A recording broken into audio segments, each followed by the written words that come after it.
नमस्कार, स्वागत है आप सभी का एवन उत्तराखंड में। मैं हूं आपके साथ ऋषभ पांडे। बुलेटिन की शुरुआत करेंगे इस वक्त की हेडलाइंस के साथ।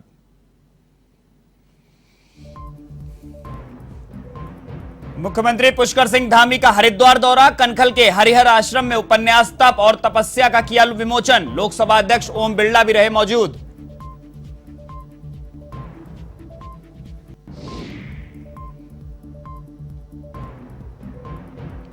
देहरादून में 13वां आदिवासी युवा सांस्कृतिक समारोह का आयोजन, कैबिनेट मंत्री सुबोध उनियाल ने किया शुभारंभ। झारखंड और छत्तीसगढ़ के बच्चों का बढ़ाया उत्साह।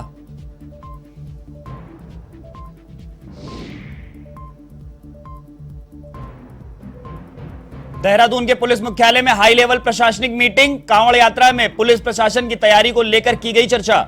यात्रा मार्गों पर सीसीटीवी कैमरे से होगी निगरानी।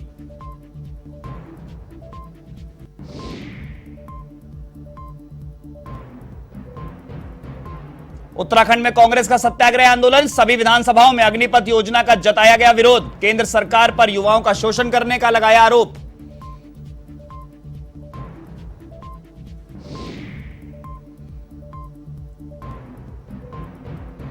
देहरादून सहित कई जिलों में झमाझम बारिश, पहाड़ों में मौसम में आई ठंडक, तो 5 जिलों में मौसम विभाग का येलो अलर्ट जारी। 28 जून से मानसून के सक्रिय होने की संभावना।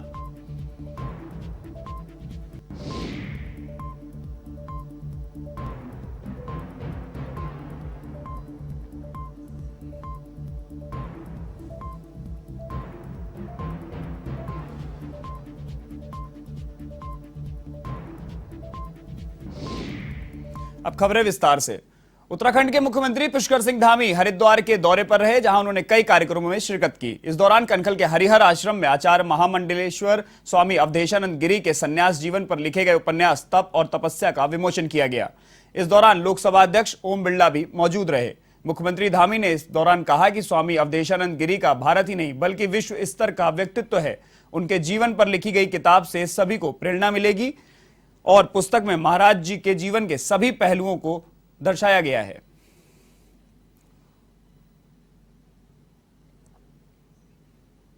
महाराज जी के जीवन परिचय पर पूरी तरह से उस पर प्रकाश डाला गया है। किस प्रकार से तप और तपस्या उनके जीवन पर, उनकी माँ पर, सभी लोगों पर, उनके पारिवारिक लोगों पर ये पुस्तक है। और मुख्य रूप से स्वामी जी का जो एक व्यक्तित्व स्थापित हुआ है, उस पर ये पुस्तक सभी के लिए एक नया मार्गदर्शन और प्रेरणा का। अब खबर उत्तराखंड के देहरादून से है, जहां IRDT सभागार में 13वां आदिवासी युवा आदान प्रदान कार्यक्रम आयोजित किया जा रहा है। कार्यक्रम का शुभारंभ कैबिनेट मंत्री सुबोध उनियाल ने स्वामी विवेकानंद के चित्र पर पुष्प अर्पित कर और दीप प्रज्वलित कर किया। और मीडिया से बातचीत में उन्होंने कहा कि इस कार्यक्रम का प्रमुख उद्देश्य झारखंड और छत्तीसगढ़ से आए बच्चों के उत्साह में बढ़ोतरी करना है, साथ ही बच्चे एक दूसरे से इंटरेक्शन कर सकें, इसकी भी जानकारी दी गई।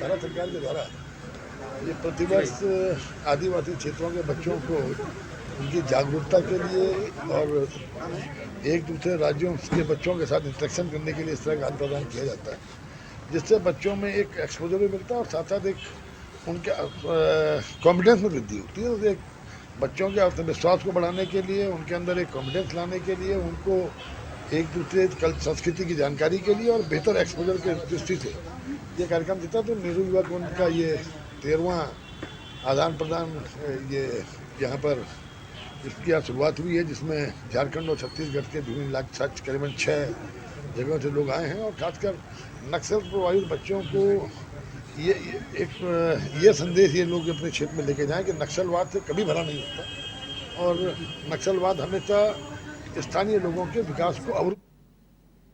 उत्तराखंड के देहरादून पुलिस मुख्यालय में हाई लेवल प्रशासनिक मीटिंग हुई, जिसमें आगामी कांवड़ यात्रा में ट्रैफिक व्यवस्थाओं, आपराधिक घटनाओं पर रोक समेत पुलिस प्रशासन की तैयारियों को लेकर चर्चा की गई। इस मीटिंग के दौरान दिल्ली, उत्तर प्रदेश, हरियाणा, हिमाचल, पंजाब समेत पुलिस के बड़े अधिकारी मौजूद रहे। आपको बता दें कि लंबे समय से कोरोना के चलते कांवड़िए कांवड़ लेने नहीं आए हैं। ऐसे में अब की बार भारी संख्या में कांवड़िया आने की संभावना बनी हुई है, जिसके चलते कांवड़ यात्रा मार्गों पर सीसीटीवी कैमरे से भी निगरानी की जाएगी।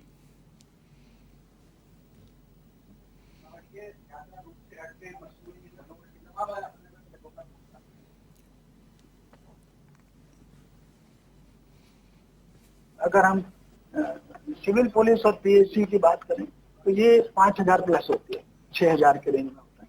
बाकी होमगार्ड्स वगैरह मिला करके तो फिर ये 9-10 हजार को टच करते हैं। हम अपील कर रहे हैं लोगों से कि वो अपनी यात्रा को मर्यादित रखें, तीर्थस्थल की मर्यादा को खराब ना करें।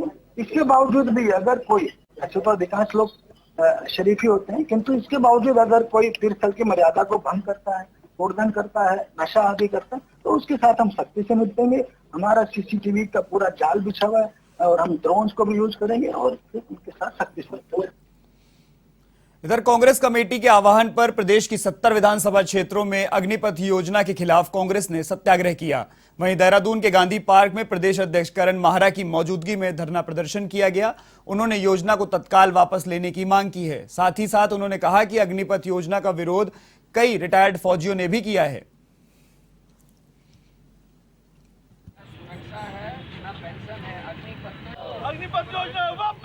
देखिए, सत्याग्रह है और जो देश की सुरक्षा को आंतरिक और बाहरी खतरा हुआ है, जनरल बख्शी जो लगातार बीजेपी के स्पोक्स पर्सन की तरह बात करते थे, उन्होंने भी कहा है जो इकोनॉमी क्रैश हुआ है या इकोनॉमी को आपने ख़राब किया है, उसके लिए केवल एक फ़ौज ऐसे नहीं है जिसमें आप इसका एक्सपेरिमेंट करें। आपने रुपये की कीमत इतनी गिरा दी कि डॉलर जो है आज 80 रुपये के आसपास पहुंच गया है। उन सबका समाधान फ़ौज के संग खिलवाड़ करके नहीं होना चाहिए। पेंशन नहीं मिलेगी, लोगों को 4 साल के बाद रिटायर कर दिया जाएगा। 4 महीने 6 महीने में एक व्यक्ति फौजी नहीं बन सकता। उस व्यक्ति के, उस बच्चे के जीवन के साथ भी ये खिलवाड़ है, उसके जीवन चक्र के साथ ये खिलवाड़ है। इधर बाजपुर में अग्निपथ योजना के विरोध में नेता प्रतिपक्ष यशपाल आर्य के नेतृत्व में कांग्रेस कार्यकर्ताओं ने सत्याग्रह आंदोलन किया। इस दौरान कांग्रेस कार्यकर्ताओं ने जमकर नारेबाजी की और सरकार पर युवाओं का शोषण करने का आरोप लगाया। इस दौरान नेता प्रतिपक्ष यशपाल आर्य ने केंद्र सरकार पर युवाओं के भविष्य के साथ खिलवाड़ करने का आरोप लगाया। अग्निपथ योजना जो केंद्र सरकार द्वारा लागू की जा रही है, निश्चित रूप से उत्तराखंड के नौजवानों के साथ और देश के नौजवानों के साथ खिलवाड़ है और युवाओं को उनके हक से वंचित करने का एक प्रयास है, उनको धोखा दिया जा रहा है। इसी को लेकर कांग्रेस पूरी तरह इस न्याय युद्ध में देश के युवाओं के साथ है, उत्तराखंड के युवाओं के साथ है। मैं उत्तराखंड का इसलिए जिक्र कर रहा हूँ, यहाँ का एक परिवार का हर सदस्य मैं विगत दशकों में सेना में जाकर देश की सेवा करता रहा है, सीमा की रक्षा करता रहा है। उन्होंने त्याग किया, बलिदान किया है, देश के लिए समर्पण रहा है। और आज नौजवान अपने को बेबस और हताश कुंठा से जी रहा है और इसी को लेकर पूरे देश भर में आंदोलन हो रहे हैं, प्रदर्शन हो रहे हैं। हम इस न्याय युद्ध में कांग्रेस पूरी तरह संपूर्ण उत्तराखंड में अग्निपथ योजना के विरोध में कांग्रेस की ओर से विरोध प्रदर्शन किया गया। ऐसे में हरिद्वार के देवपुरा चौक में कांग्रेस नेताओं और कार्यकर्ताओं ने अग्निपथ योजना के विरोध में सत्याग्रह किया। इस मौके पर कांग्रेस नेताओं ने कहा कि इस योजना से भाजपा सरकार देश की सुरक्षा और युवाओं के भविष्य के साथ खेल रही है। जनता उन्हें कभी माफ नहीं करेगी। साथ ही उन्होंने कहा कि केंद्रीय सरकार दिशाहीन हो गई है, जिसको पटरी पर लाने का काम कांग्रेस पार्टी करती रहेगी।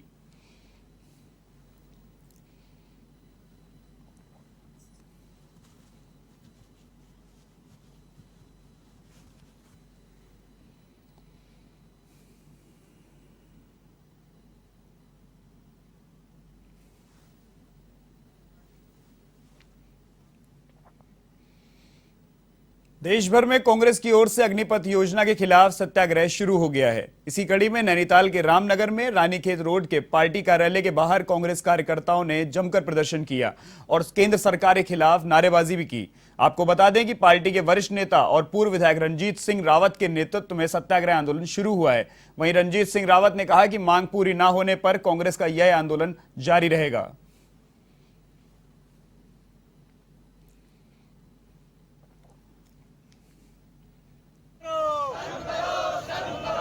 सरकार शर्म करो।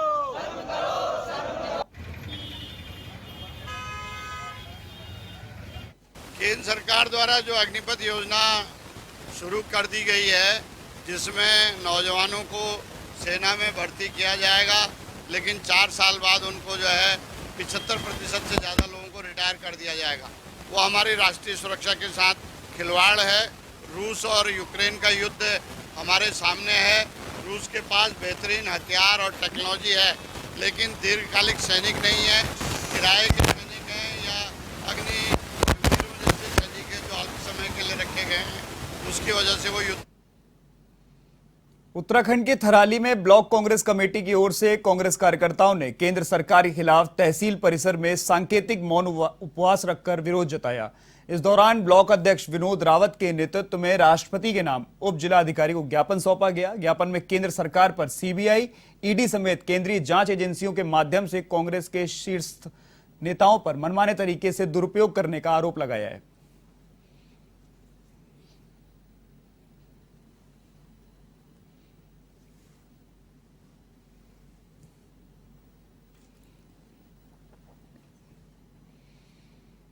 उत्तराखंड के लालकुआं में केंद्र सरकार की अग्निपथ योजना के विरोध में कांग्रेस कार्यकर्ताओं ने तहसील कार्यालय पर सत्याग्रह किया।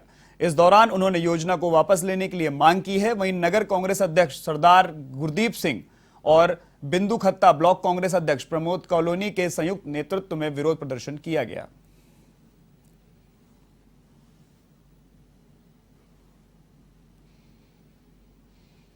लालकुआं तहसील परिषद में एक कांग्रेस कमेटी के द्वारा यानी कि हमारे पूरे प्रदेश में 70 के 70 विधानसभा में कांग्रेस कमेटी के द्वारा और इस सरकार की अग्निपथ योजना निश्चित रूप से हमारे युवाओं के साथ बड़ा भारी धोखा और शायद देश के साथ धोखा ये देश की सुरक्षा के साथ एक तरह से खिलवाड़ कर दिया उन्होंने और अपनी मनमर्जी से जो जी में आ रहा है वो कानून तोड़ फिर रहे हैं। उन्होंने 3 कृषि कानून लाके किसानों की भावनाओं को मानक तय किए। जो अग्निपथ योजना सिपाही की रिटायरमेंट होता था, 16 का रिटायरमेंट आता था कम से कम। ये आज इस सरकार ने मुख्यमंत्री पुष्कर सिंह धामी अवैध खनन को लेकर गंभीर दिखाई दे रहे हैं। कड़ी कार्रवाई करने के निर्देश देने के बाद देहरादून जिलाधिकारी डॉक्टर आर राजेश कुमार ने सभी उप जिलाधिकारियों को अपने अपने क्षेत्रों में अवैध खनन, भंडारण एवं अवैध परिवहन की सूचनाओं पर नियमित छापेमारी करते हुए कड़ी कार्रवाई करने के निर्देश दिए हैं। जिसके बाद ढालीपुर समेत कई स्थानों पर छापेमारी अभियान चलाते हुए 5 वाहन जब्त किए गए।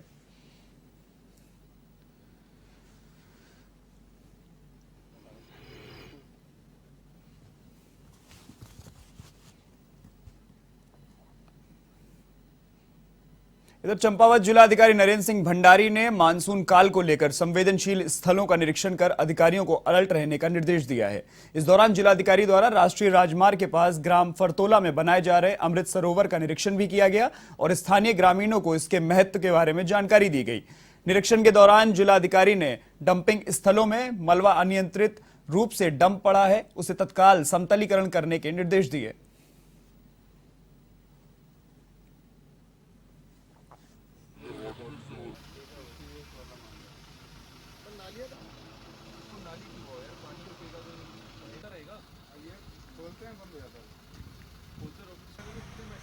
मसूरी में क्षेत्रवासियों की वर्षों पुरानी मांग को पूरा करते हुए नगर पालिका अध्यक्ष अनुज गुप्ता ने बारलोगंज क्षेत्र में हेल्थ केयर सेंटर का उद्घाटन किया, जिसमें भारी संख्या में स्थानीय लोग शामिल हुए।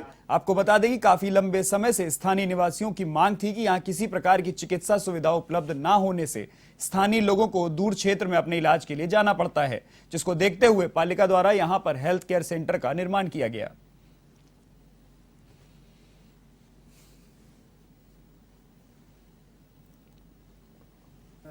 हमारे समस्त 30 जुला क्षेत्र के समस्त जनता जो है विश्व शांति और सनातन धर्म की रक्षा के लिए तुंगनाथ में 3 दिवसीय यज्ञ कर रही है, जो श्रावण के महीने 17, 18 और 19 गते को पड़ेगा।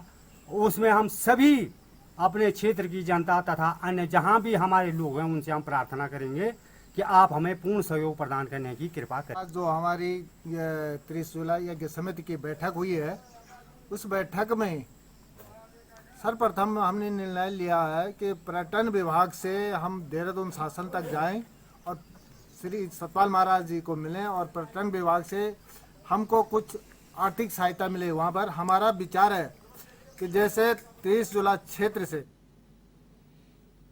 खटीमा के सीमांत गांव खेलड़िया में विधायक भुवन कापड़ी ने प्रशासन द्वारा तोड़े गए गरीब के मकान का निरीक्षण किया, जहां पीड़ित परिवार ने न्याय की गुहार लगाई। उन्होंने खनन अधिकारी के दबाव में प्रशासन द्वारा बिना सूचना के गरीब परिवार के मकान तोड़े जाने पर खेद व्यक्त किया और उच्च अधिकारियों से जांच की मांग की।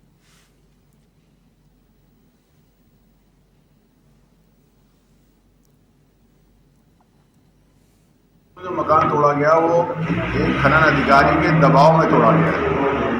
अचानक 1 घंटे पहले रोकने को कहा जाता है और 1 घंटे बाद जेसीबी जाके तोड़ दिया जाता है। कोई नोटिस नहीं, कोई सूचना नहीं, कुछ नहीं, और मकान तोड़ दिया जाता है। जो गरीब आदमी मजदूरी करके मकान बना रहा था उसको तोड़ने का काम किया है, जो कि न्याय संगत नहीं है। इसकी बातचीत मेरी जिलाधिकारी और उप जिलाधिकारी दोनों से हुई है और आज मैं वहाँ स्थानीय स्तर पर ग्रामीणों से भी मिलकर आया हूँ। तो सरकार को ग्रामीणों जो गरीब आदमी है उनको बिठाने का काम करना चाहिए, न कि उनको। जुलाई महीने में शुरू होने वाली कांवड़ यात्रा को लेकर डीआईजी गढ़वाल करण सिंह नगन्याल भी अब सक्रिय नजर आ रहे हैं। उन्होंने मुनि की रेती और लक्ष्मण झूला थाना क्षेत्र में कांवड़ियों को दी जाने वाली तमाम व्यवस्थाओं का निरीक्षण किया। इसके साथ ही पुलिस अधिकारियों से सुरक्षा व्यवस्था को लेकर फीडबैक भी लिया। डीआईजी ने पुलिस अधिकारियों को व्यवस्थाओं को दुरुस्त करने के निर्देश दिए हैं। वहीं पुलिस कर्मियों की समस्याओं को सुनकर उनके समाधान का भी भरोसा दिया।